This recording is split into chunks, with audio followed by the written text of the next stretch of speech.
কোন ব্যক্তির চোখে যদি যন্ত্রণা হয়, এর যন্ত্রণা সমস্ত শরীরে অনুভব করে। যদি অনুভব না করি তবে বুঝতে হবে আমার অবস্থা শোচনীয় হয়ে গেছে।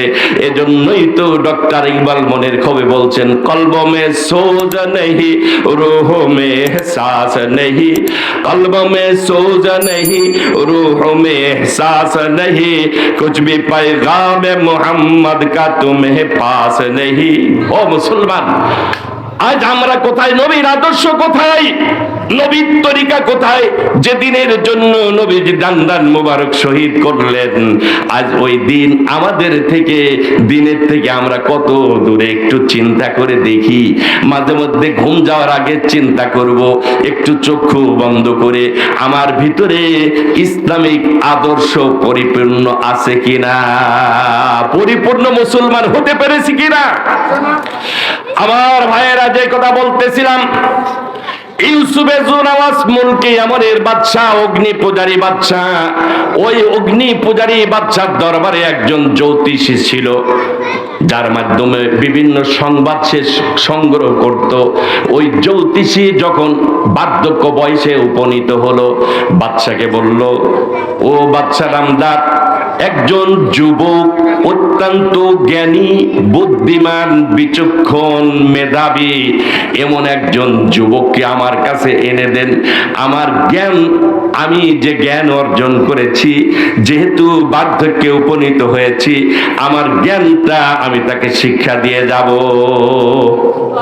ইউসুফের জুনাওয়াস এলাকায় ঘোষণা দিল, এমন কোন বুদ্ধিমান জ্ঞানী যুবক যদি পাওয়া যায় তবে তাকে প্রতি মাসে 300 দিরহাম ভাতা দেওয়া হবে, সরকারি ভাতা পাবে। আমার দরবারে এসে তার ডিউটি হলো সকাল থেকে সন্ধ্যা পর্যন্ত জ্যোতিষীর কাছে একটু পড়াশোনা করবে।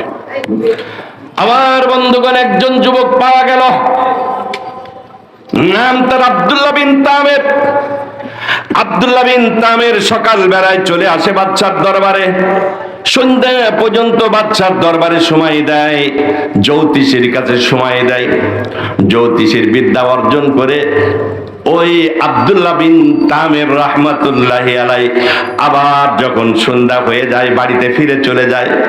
এই যে আসা যাওয়া চলতেছে, এই আসা যাওয়ার মাঝে হঠাৎ করে একটা কুড়ি ঘর থেকে একদিন কালিমার আওয়াজ তার কানে আসলো। ওই কুড়ি ঘরের মধ্যে কে যেন বসে বসে জিকির করছে, লা ইলাহা ইল্লাল্লাহ, লা ইলাহা ইল্লাল্লাহ, লা ইলাহা ইল্লাল্লাহ। সমস্ত কওম অগ্নি পূজারী, সবাই অগ্নি পূজার মধ্যে লিপ্ত, আর ওই কুড়ে ঘরের থেকে কালিমার আওয়াজ আসতেছে।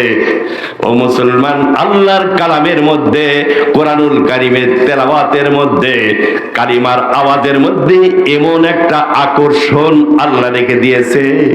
গভীর রাত্রে কেউ যদি নীরবে নির্জনে বসে বসে জিকির করে, ও মুসলমান, ওই জিকিরের আওয়াজ কানে আসার সাথে সাথে ঘুম ভেঙে যায়। ওই তেলাওয়াত, ওই জিকির যতই শুনি ততই শুনতে ভালো লাগে। কি বলেন, ঠিক কিনা? যদি ভালো না লাগে বুঝতে হবে ঈমানের মধ্যে ত্রুটি আছে। যদি কোরআন তেলাওয়াত ভালো না লাগে তবে বুঝতে হবে তার ঈমানের মধ্যে পয়জন ঢুকেছে, তার ভিতরে নেফাকি চলে এসেছে। কি বলেন, ঠিক কিনা? এদিক ওদিক যাওয়া যাবে না, সময় সংক্ষেপ। আব্দুল্লাহ বিন তামের রাহমাতুল্লাহি আলাইহি আসা যাওয়ার পথে যে জিকিরের আওয়াজ কানে আসলো, এই জিকির শুনে আল্লাহর বান্দা হাইড্রোলিক ব্রেক ওই জায়গায় থমকে দাঁড়ায় গেল। ধর্মীয় সকল মাসআলা জানতে পেজটি ফলো করুন। ভালো লাগলে লাইক, কমেন্ট, শেয়ার করুন।